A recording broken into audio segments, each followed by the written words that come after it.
የከፍታ የፍካት ዓለም አዲስ ንጋት የሩህ መስከረም ረመዳን ረመዳን ሰበሰበን በፍቅር ዳግም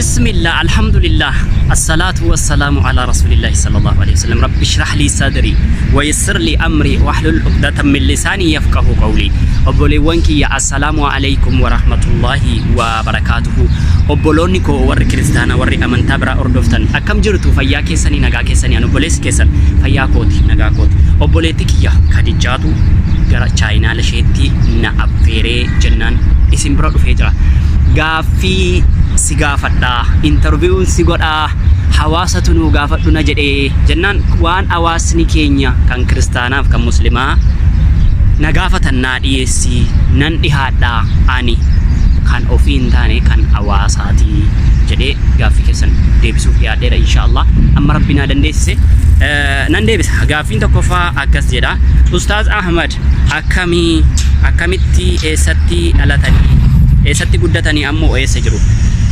Ustaaz Ahmad isin jettan kun Ustaaz Ahmad miti isa jalqaba maqaan kun Naasirraa'uu qaba sagaleen koo kun naaf dhaga'ama an Ustaaz miti maqaan kiyya Ahmad Hussein Ibrahim yookaan inni social media irra Ahmad Hussein Arbaayi akkas jedhanii dogongoraan Arbaayi jedhanii galmeessisan malee maqaan akaakayyuu kiyya Ibrahim Abbaa Alii jedhama Ahmad Hussein kuni duriin jirree tokko rabbiin nama taasisee fuudhee abbaasaa Aadamiin biyyee kanarraa agartuu biyyee kanarraa fuudhee nama taasise abbaa Ahmadiin abbaa nama hundumaa jechuudha laakun sini galee abbaansaa biyyee kanarraa argamee tolfamee uumamee nama ta'e ilmi inni taatee meeqa keessa darbee argame sun immoo bishaan utaalaa xaraphisaa kan ijaan ilaalchaaf namatti hin tolle sanarraa rabbiin kalqee nama taasisee argamsiise Ahmad dhalataa godina Wallagga Bahaa aanaa Giddaa ayyaana magaalaa ayyaana ganda duwwaa lamatti dhalate amma eessa jiraata isa jedhuu fi amma kan inni jiraatu biyya United Arab Emirates san jira gara gaaffii lammaffaatti achi ce'a inshaallah qalbiin na hordofa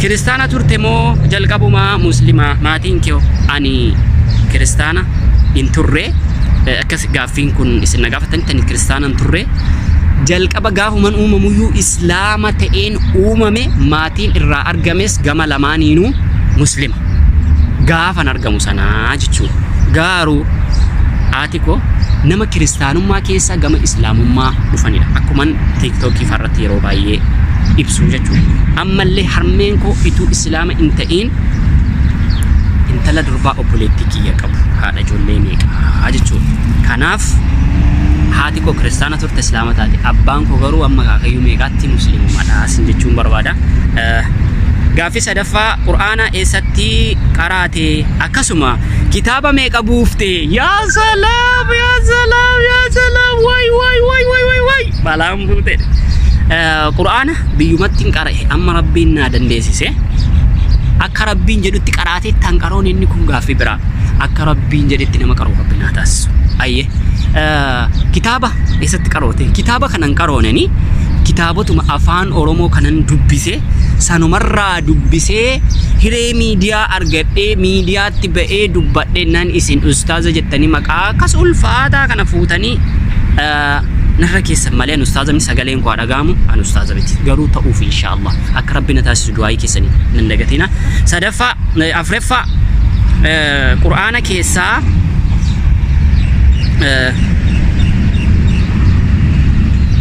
qur'aana keessaa kan yoo qarootu si gammachiisu kami subhaanallah qur'aana keessaa qur'aanni rabbii kun shifaa'ul linnaas jedhamti inuma na gammachiisa akkaan na gammachiisa qur'aanni rabbii kun walaakin gammachuu gadda gammachuu qabu yookaan gadda gammachuu qabuun hin guutama yeroon qur'aana qara'u keessumaa يقول يا ليتني قدمت لحياتي فيومئذ لا يعذب عذابه أحد ولا يوثق وثاقه أحد يا أيها النفس مطمئنة ارجعي إلى ربك راضية مرضية فادخلي في عبادي وادخلي جنتي. صدق الله العظيم. شنفا كادما قبدا ايين كادما قبدا كادما كو كادما كميت بيت كان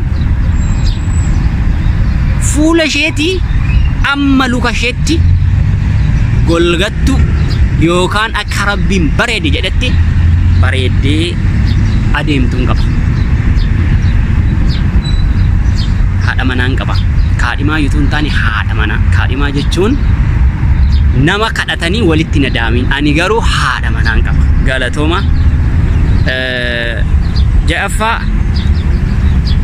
jaalalli nama amantii keetiin alaa irraa si qabe maal goota? Jaalalli nama amantii keetiin alaa itu irraa si qabe maal goota? Waan jaalala jedhamu kun ulfaataadha. Jalqaba waan isin hubachuu qabdanii waan miira namaa oliidha. Waan namni to'achuu hin dandeenyedha. Isatu nama to'ata malee. Garuu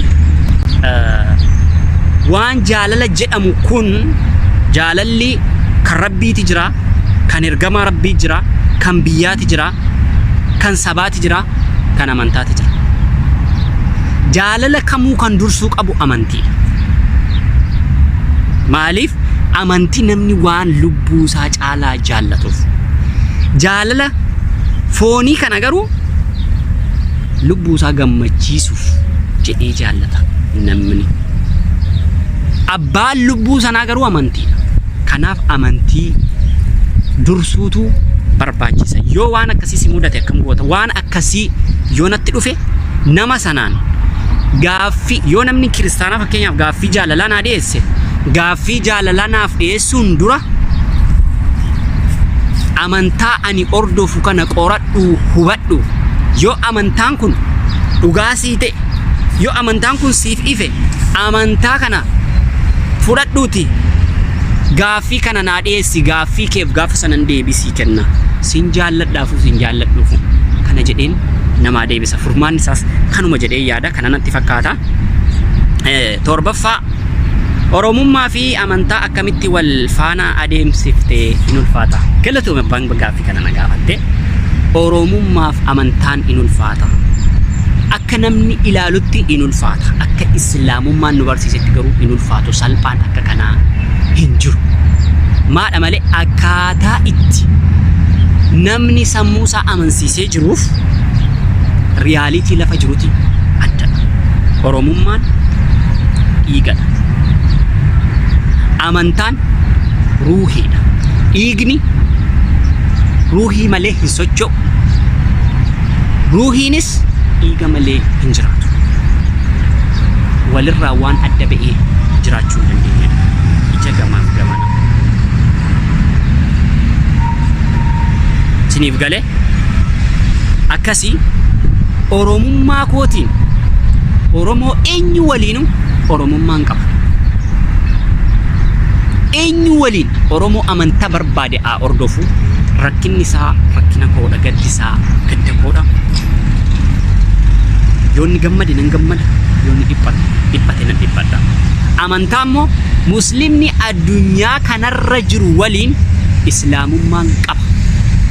Akka amantaatti obboleettii koo kan kiristaanaa kan Oromoo caalaa muslima addunyaa kanarra jiru kanin afaan isaa hin beekne kanin eenyummaa isaa hin beeknen amantaatiin filadha. Garuu dhiigaan Oromoo koo isa dhiigni isaa ana waliin tokko ta'een filadha. Akkasii gaaffii meeqeffaarra geenyeerraa gaaffii 8ffaa ati baay'ee nama obsa qabudha.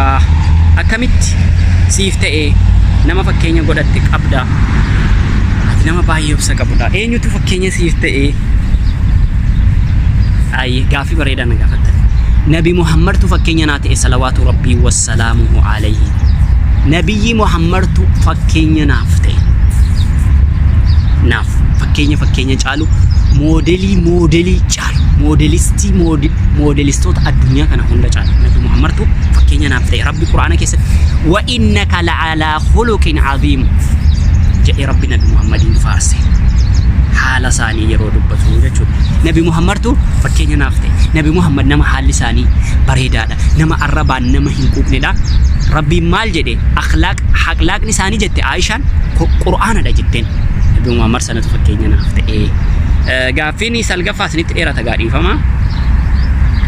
Rahmaa namni jedhamtu anis dhaamsan qaba umrii naaf dheeradhu obboleetti kiyya. Atillee umrii naaf dheeradhu. Umrii barakaa qabu. Umrii ati rabbiin keessa beektu umrii rabbiin akka gabroota isaa beekutti si beeku rabbi siif haa kennu.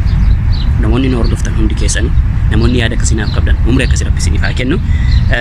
Gaaffii 10ffaa gara fuula duraatti meeqa fuudhuu yaadda? Ajiib. Isa'ii tettuun gashinee jette jedhan gaagurtuuni. Ani kunooti hireen jireenyaa biyya na baasinnan haadha manaa koo waliinuu qophaa teenya taa'aa jirra. Isheen biyya jirti ani immoo biyya namaa kanan jira. Inshaallah gaafan ulaagaa namni dubartii 2-3 fuudhuun isaaf eeyyamamu ulaagaa sana gaafam guute amma furiitti nan fuudha inshaallah. Ituun ulaagaa sana guutin garuu ishuma manaa qabuun jabeeffadha isin jedha. Gaaffii 11ffaa obboleessa kiyya miliyoon irraa naa dhiyaate guyyaa duraa tiiktookii banattu maal itti godha jettee yaadde? Miliyoon habiibi galatoon hedduun si galatoonfadha hedduun si kabaja. Namoota ani kabajuuf namoota ani ulfeeffadhu keessaa ati nama tokkodha. Inshaallah guyyaa duraa kan inni gara tiiktookii kana waan hin banadheef obboleessa kiyya Zaakir Kamaaluu kan jedhamu tokkotu naaf bane. TikTok kana sheekota keenyatu balaaleffataayyuu balaaleffatamuu hin qabu. Ani immoo islaamummaa fi oromummaan achirratti labsa. TikTok kana shahaadaa oromummaa fi shahaadaa islaamummaan qabsiise jedheen TikTok kana banadhe.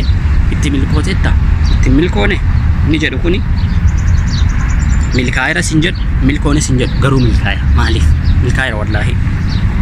Gaaffii 12ffaa Ustaaz Ahmad nama akkaan jaalladhuu fi akkaan dinqisiifadhudha.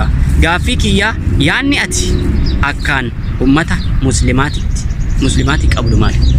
Ummata muslimaatiif maaliin qaba beektu? Muslima dhugaa ta'a. Muslima dhugaa rabbiin isinaa godhu. Gaafa muslima dhugaa taatan islaamummaan babal'attee addunyaa kana guutuu wal geessi. Man salama litaanan jedhan. Namichi arraba isaa qabate jedha Rasuulli sallallahu alaihi wasallam. Namni arraba isaa kana tikfatee fi namni qaama saalaa isaa tikfate ani jannatan isaaf of qaba jedhan. Arraba keessa tikfadhaa islaamummaan addunyaa guutuu wal isiniif geessi.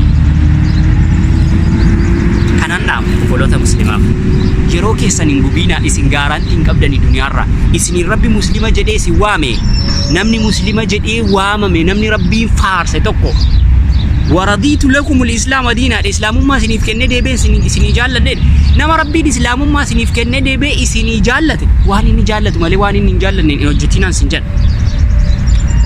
غافيني إتيانو غافي كودا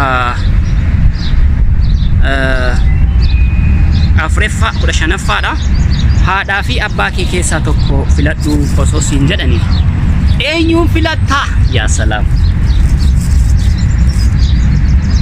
ada abba keessa eenyu filatu shuhada wallahi abba ko fas ani baay'een jaalladha. Abbaan isinuma namatti dhaga'ama gaafani haadha manaa koo ni kaa godhadhu gaafa namni biraa dhaqee haadha manaa koo amma kana ni kaanaa godhu baay'ee tokko natti dhaga'amee namatti ba'uu dadhabee mana cufadheen mana obboleetti koo cufadheen baay'ee tokko boo'aa ture natti dhaga'ame tun abbaa qabaadheetii abbaa kootti naa dhaqanii jedhee baay'ee tokko natti dhaga'ame. Abbaa dhabuunis ulfaataadha. Egaa maaliin godha rabbiin rahmata isaatiin qabrii isaanii caffee jannataa isaanii haa taasisu. Haadha koon filadha waa'ee filannootti wanti amma haadha naa ga'u hin jiru. Haadha manaa koo isheen jaalladhu haati koo hiiki jennaan guyyaan ofirraa sheerre. Haadha manaa biraa fuudhuu hin danda'a garuu haadha koo deebii argachuu hin danda'u. rabbiin naa kadhaa akka rabbiin haadha kootti illee nagaatiin itti na deebisu. Haadha koo erga ijaan argee waggaa 3 ga'eera. Ituu haadha hin caalti ta'eeti haati koo yeroo miliyoona tokko deebitee haadha addunyaa kana caalti. Sababaan isaa qoraan duddatti baattee anaan qoleetti baattee na guddiste moofaa uffattee natti rakkattee natti cabde. Waan haati koo naaf taate wallahi waan miidiyaa kana irratti dubbadhee turre miti.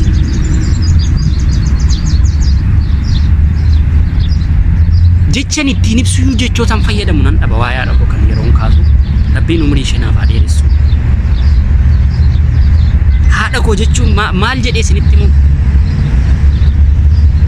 Ituu rabbiin maal faayyaadha san irraa fagaadhee jiru kana yoo rabbiin jennaan biyya galee guyyaa tokko luka ishee gadi jedhee dhungadhee hin beeku garuu gaafan biyya galee ituun ofitti hammadhee uladhee isheen dhungatiin haadha kun dhungatiin barruu luka isheen gadi jedhee dhungadhaadha. Inshaallah rabbi nagaan naa galchu du'aa naa godha. Gaaffiin 16ffaa waa'ee amantaa kanaa akka dubbattu maaltu si godhe? Waa'ee amantaa kana akkan dubbadhu islaamummaatu na godhe. Namoonni waa'ee amantaa dubbatan hin jiru. Garuu namoota sooshaal miidiyaa kanarratti tiiktookii kanarratti keessumaatti obboloota kiristaanaa namoota muraasa waan tan beeknes waan beekanis walumatti marqaniifini waan kana dubbachuu filadhe. Sababaa kanaan gara miidiyaatti ba'ee jalqabu mallee tiiktookii sababaan banadheef waa lama. Tiiktookii kana shahaadaa islaamummaa fi shahaadaa oromummaa qabsiisuun qabaan sin jedhe sababaa kanaadhaan sin jedha. Gaaffii 17ffaa ani gaaffii hin qabu garuu wallahi yaa ustaas wallahi yaa Ahmadiin buusna bakka sana wallahi yaa Ahmad boleessa keenya baay'een si dinqisiifadha jette naa jedhi. Namoota na hordoftan hunda keessan baay'een si dinqisiifadha. Warra oromummaa na biraa qabdan jaalala oromummaa jaalala dhiigaan sin jaalladha.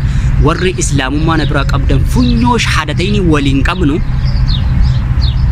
hundi keessan rabbiif jechan isin jaalladha. Rakkinni keessan rakkina kooti. Duuni keessan du'a kooti. Yoo sin jiraattan nan jiraadha. Namati nama malee hin jiraatu kanaaf. Muslimatu muslima malee hin jiraatu. Yaa kan oromummaa dhiigaa waliin qabnu kan nama na gootanii na dhaggeeffattan isin gatii guddaa qabdu na biratti. Jalqaba nama ta'uu keessan lammata oromoo dhiiga koo ta'uu keessan isinin kabaja isinin jaalladha. Umrii naaf dheeradha. Hundi keessan waan ofiin jaallatu rabbi isinii naaf jedhu jedha aamiin na jedha.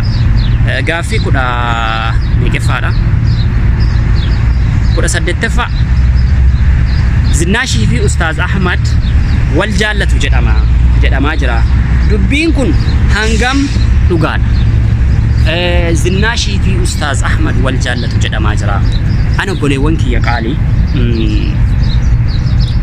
nama ulaagaa jaalalaa ani abaluutiin nan jaalladha jechuuf ulaagaan jalqaba ani namarraa barbaadu islaamummaadha. Ulaagaa jalqaba ani namarraa barbaadu islaamummaadha. Namnumti amantaa koon hordofne tokko ituu si jaalladhee islaaman siif ta'a. Ituu anaadha manaan qabu ta'e ituu ani si jaalladhe islaaman siif ta'a jedhee ati jaalala koof jettee islaama taate waan ta'eef islaamummaa hin fudhatiin hin jedha. Maaliif jennaan ani namadha. Nama bookeen funyaan keessa buutee xilgootee lafa buusu. Gaafa sana ani duunaan islaamummaa keessaa ba'a. Ani nama si jaalladhe jedhu kan gaafa dhufnee walitti dabalamnu jibbi gaafa dhufe gaafa namni sun anarraati gargar ba'u sababa akhlaaqa kootiif jecha gaafa sana maaltu ta'a? Deebanii rabbitti kafaruu dhufa. Kanaaf na jaallachuun dura amantaa koo haa qoratu namni. Ituu ani nama akkamii ta'e ituu ani nama haadha manaa hin qabne ta'e qabxiin inni biraa ituu ani nama ulaagaa haadha manaa 2-3 godhachuu ulaagaa sana guute ta'ee ulaagaa sana guute gaafan argameyyuu namoonni gaaffii akkasii dhiyeessan amantaa kam keessaayyuu maalummaa amantaa isaanii nama barsiisanii nama hubachiisanii gaafa dhugaan isaaniif gale gaaffii jaalalaa dhiyeessuutu barbaachisa. Namoonni kiristaanaas islaamaas namoonni jaalalatti dursaa jettanii jaalalaaf bakka kennitan jaalalli hin dursa, amantiiti dursa. Jaalalli duniyaa kanarratti hafa. Meerree namni nama jaallatu eenyuti nama duukaa qabrii seena? No, ani hin fudhadhu gaaffii akkasii. Yaada akkasiis hin fudhadhu. Soba jaalalli hin dursa. Kan dursu amantii.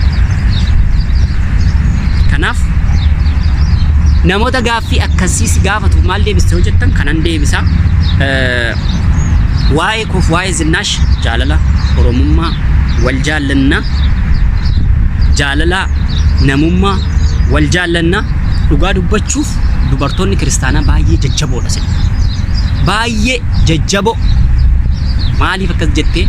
Ituu dhiironni keessan warri maalummaa amantaa sirriitti beekuu sin jettanii maqaa isaanii faarsitanii miidiyaarra taa'anii isin dhaggeeffatanii isin baatanii amantii keessaniif falmitu.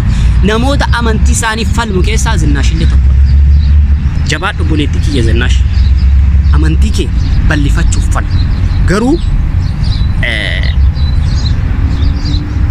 wantoota si irratan yoo ofirratti agarte kan hawaasni irrina kana qabdaati of sirreessis jedhu yoo ofirratti agarte wantoota sanarraa of sirreessi. Maaliif jennaan anati nama hin argu jedhi malee namni na argu hin jedha Oromoon. Ani fakkeenyaaf yoo namni Ahmad kan of sirreessi jedhe of hin sirreessu taanaan eessa dhaqan namummaan koo kanan dhaama eenyuufi. Garuu obboloonni kiristaanaa bakka jirtanitti hedduu tokko isin galatoofadha. Namoota baay'ee waa'ee amantaa irratti kaastanii haasoftan keessumaa obboleetti keenya Iteenesh baay'een si dinqisiifadha. Wallaahi baay'een si dinqisiifadha. Baay'ee tokko akhlaaqa yookaan amala ati ittiin namatti haasotu beekumsati amantii keef qabdu waa'ee amantii kee akkaataa ati itti beektu akkaataa ati itti hubatte baay'ee tokko bareedaadha. Siif dhugaa Rabbiin walaa beeksisu. Namoonni nu dhaggeeffattanillee waa'ee amantii yeroo nu dubbannu isiniif dhugaa Rabbiin gargar isin hin baasin. Garaaf dugda walitti isin hin godhiini. Haadhaaf qadaada Rabbii walitti isin haa godhu. Isiniif galee guyyaaf halkan Rabbi walitti isin hin godhiini. Walitti isin haa mi'eessu. Isiniif dhugaa akka dammaa walitti haa mi'eessu. Akka aannanii walitti isin haa qabbaneessu. Walitti isin hin buusin. Kanan sin jedha asumaan obboloonni kiristaanaa warri waa'ee amantii haasaa jirtan jabaadhaa. Amantii yeroo haasoftan amantii haasa'uun garuu arraba miti. Amantaa namaa xiqqeessuu miti. Namoota amantaa keessan xiqqeessanillee muslima keessa yoo jiraatan ija muslimaatiin ilaaltanii muslimoota akkasuma godhan jedhina. Namoonni kiristaanaallee yoo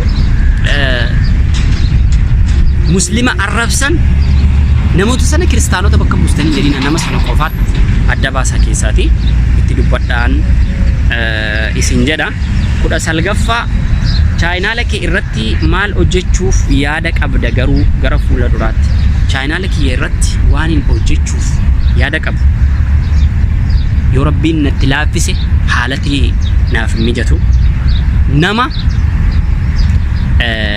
kanas qabuuf tattaafatu sanas qabuuf tattaafatu sanas qabuuf tattaafatu. Garuu hiixataan jira waan hin barbaadu qabuu hin dandeenye.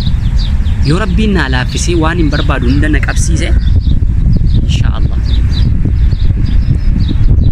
amantaa koo fi namummaa namaa islaamummaa namummaa namaa jalqaba islaamummaa namummaa oromummaa kana sadan irratti hin xiyyeeffanne. Namoota akhlaaqni isaanii bareedoo as baaseen waan hin dubbisirraati namaaf dhiyeessee waan hin dubbadhu kana yoon hin fakkaadhu ta'ellee isin waan hin dubbadhu kana fakkaadhaa jedhee hin dubbadha. Inshaallah kana irratti hojjechuu hin fedha. Du'aa hin godha akka Rabbiin haa laaffisu. Gaaffiin 20ffaa Ortodoksii Tawaadoo na gaafate obboleetti keenya Zinnaash jechuudha. Gaafa duraa Zinnaash waliin wal bartu akkamiin wal bartee miidiyaa irrattis baay'ee walitti buutu isheen ijoollee kiristaanaati maaliifi miidiyaa irratti baay'ee walitti buutu jettee ishee matti na gaafate Zinnaash matti na gaafate gaaffii kana Zinnaash gaaffii kana na gaafachuu keef obboleetti kiyya qaali hedduu tokko galatoomii kabajamii wallahi gaafan ittiin dura si wal bare hin beeku siin qaamaanillee sin beeka namoonni asirratti na hubattanillee Zinnaashin qaamaanillee beeka qaamaanillee wal agarree beennaa kitaaba yookaan qur'aana islaamaa isa guddicha ji'a ramadaanaa kana keessa rabbiin buuse kan afaan oromollee akka kennaatti obboleetti koo kanaaf kenneera qaamaanillee akkasitti wal agarreerra guyyaa tokko akkasitti wal agarree guyyaa tokkommoo nama obboloota nama kiristaanaa tokkotu dhiibamee biyyaati nama kana namatti wanta hin taane amantaasaa fi oromummaasaaf jecha miidhaa irra geessisanii TikTok ishee jalaa dhaga'eeni dhaqee keessaan dubbisee namoota islaamaa keessa namoonni muraasni akka gammachuu wayii komentii jalatti barreessuu dhaqee isheen keessaan barreesse akkaawuntii nama kanaa naa ergee gargaaruun barbaada jedhee yeroo sanallee dalagaan qabu dalagaarra na dhaabanii turanii warri kaampaanii jechuudha. Sababaa kana dhaqee keessaan dubbiseeni nama kana gargaaruun barbaada jedhee humnuma koo ishee laaftuutiin egaa hin qabu silaa Oromoo marayyuu ilma nama marayyuu nan gargaara rabbiin nama gargaaru na taasisu waan kanallee asirratti baasuun hin barbaachisu gaafa sana argeera jechuuf hin jedhe gaafas wal agarreerra yeroo sadii wal agarree natti fakkaata Zinnaash gaaffii na gaafatte akkasii maalii fi walitti buutu Ahmad duukaa satettee fi namni biraayituu na gaafatee dhatee bareedaadha atis baga na gaafatte waa walitti buunuu fi namni waliin deemu walitti mufataa jedha raayyaa abbaa machaa namni waliin deemu walitti mufata ilkaani dhiina rabni yoo garii wal nyaata akkasuma taa wajjin hin jiraata jedha raayyaa abbaa machaa ilkaanii fi dhiini wal ciniinaa oolu wal dhiigsaa oolu guyyaa tokko garuu jechuudha arrabni kuni bakka hin jijjiirradha ati yaa ilkaanii yeroo baay'ee na ciniinte jedhee hin beeku sababaa kanaaf namni waliin deemu walitti mufata amantii waliinaa sana kanaaf walitti mufanna kanuman isin jedha kanaaf walitti mufanna obboleetti kiyya Zinnaash gaaffii kee fi galatoomii jabaadhu amantii keetti jabaadhu irra deebi'an mallee wanti si gorsu amantii keetti jabaadhu waan amantiin kee fakkaatu hojjedhu waan amantiin kee fakkaatu yoo hojjette dhugaa qabdu nama hubachiisuu dandeessa namnillee si hubachuu danda'a namnillee jaalala siif godhata atillee jaalala nama argatta namni si jaallatu kunillee rabbiin si kadhata yaa rabbiin tala kana tiksi gara karaa gaariitti qajeelchi dhugaa duukaa walishee qunnamsiisi jedha dhugaa walii wal qunnamuu fi jaalala nama argachuu barbaachisaa garuu karaan taaneef akka hin taaneen warra jaalala nama argatu anas sis hawaasa nu dhaggeeffatu hunda rabbiin nun taasisiini akkasin sin jedhaa yoo gaaffii ani gaafatame kanarraati wantoonni ani hin tolchiin balleessee akka deebuu qabutti waan islaama hin fakkaanne yoon deebisee waan oromoo hin fakkaanne yoon deebisee waan ilma namaa madaalle yoon isinitti deebisee dhiifaman isin gaafadha dhaabadheen viidiyoo kana waraabaa jira dhaabadheen isin gaafadha akkasin dhiifamanaa gootanillee abdii guddaan isinirraa qaba naaf jiraadha hamtuun isinin argiini isinin jaalladha isinin kabaja yoon dogongoreef dhiifamaa waa'ee amantii haasa'uu itti jabaadha yeroo haasutan garuu akhlaaqa keessan tolfadha akkuma mobaayila keessatti of ilaaltanii of agartan yookaan daawwitii keessatti of agartan hawaasni keessan isiniif hawaasni isin hordoof hawaasni isin dhaggeeffatu isin ilaala isin argaa hawaasaa jalaan baatan hawaasa amantaa fedhe hordofaa ta'u kabajaa hawaasa keessaniif godhadhaatii haasa'a akkasin isin jedha inshallah ergaa koo kana waliin naaf ga'a akkasumallee obboleettii keenya Kadijaa jabaadhu waan gaariitti jirta ani yoon si faarse faayidaa siif hin qabu rabbi si haa faarsu ani nama akka kee faarsuun nan barbaachisu maaliif jennaan nama lubbuun jiru kana faarsuun yoo akka waliigalaatti sin faarse malee nama lubbuun jiru kana nama tokko qofaatti faarsuun itu faarsuun barbaachise. Ustaaz Farhaaniin hin faarsa garuu sin faarsu Ustaaz Farhaanoo maaliif inni sin hin faarsu beeytu akka rabbiin isin faarsuun du'aa isin kan yaa rabbi Ustaaz Farhaaniin naaf faarsi jedhe baay'ee tokkoon isin kabaja Ustaaz Farhaan waan Ustaaz Farhaan godhina jedhan nan godha baay'een isaan kabaja waan Oromoon godhina jedhellee nan godha garuu waan akka qabu waan bakka qabu waan hanga qabu arraaf ma'assalaam wassalaamu alaykum wa rahmatullahi wa barakaatuhu kan facaafata naa margu iji nagaa wal na argu obboleetti kiyya Kadijaa galatoomi nagaatti yoo barnoota ta'e kan beeku gahaa jiruu addunyaa akhiraa kulli nama abdaa